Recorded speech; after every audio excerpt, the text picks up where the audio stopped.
Welcome back to My Block Strongest Man, where you join me on my journey of fitness innovation, and you help me spread the message to everyone you know that small goals do in fact matter. Ciao, homie!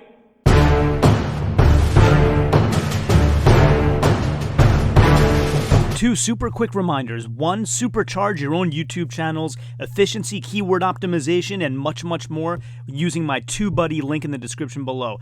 Reminder number two, if you want to help me spread this message that small goals matter to everyone that you know, check out my link to spreadshirt.com below and get this message emblazoned on all the products that I offer. Now on to today's topic.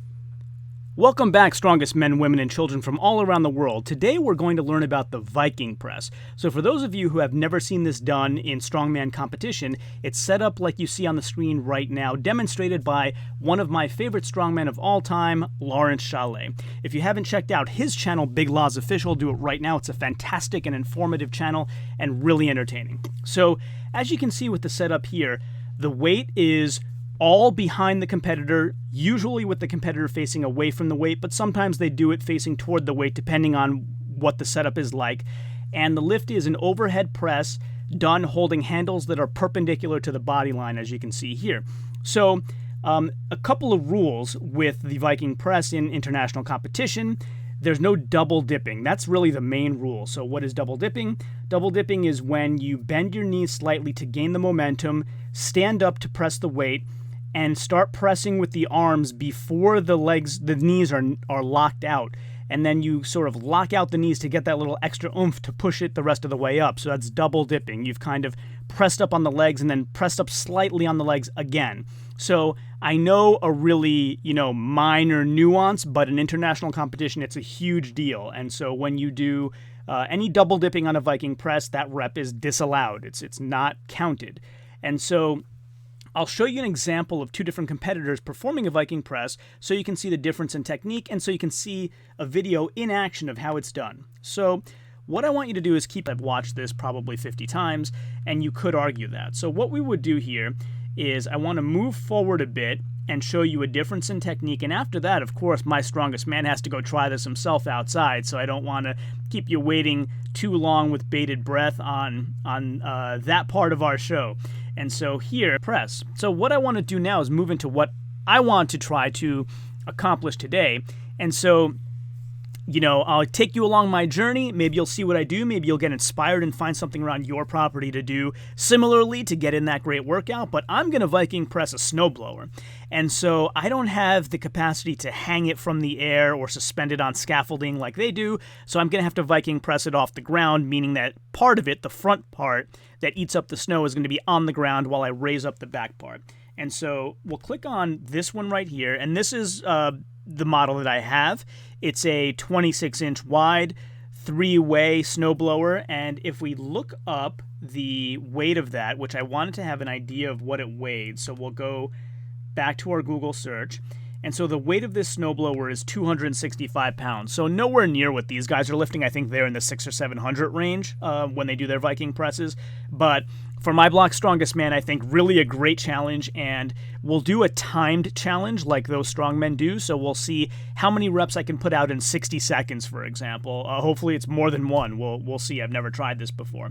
And so why don't we take a walk outside, set up the snowblower, and see how many Viking press reps I can do. And by the way, I'll be doing it facing the snowblower because since I don't have a way to suspend it, there's no way to get the weight positioned so that it can be behind me. So let's go have a look, and hopefully we inspire you to get in that great workout in your own property as well. So here I am outside ready to Viking press this snowblower. This is the one that I looked up inside, 265 pounds plus the gasoline. We called it 280, let's say. And sorry, it's a really windy day out today. Airplanes overhead, but we'll do our best with the audio. Let's turn the gain up a little bit. And so what I'm going to do is I'm going to set a timer on my phone, 60 seconds. I'll make it 65 so I can put it down and get in position. And then we'll just listen for the timer to go off and see how many reps I can get out in that 60 seconds. So let's give it a try.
There we have it.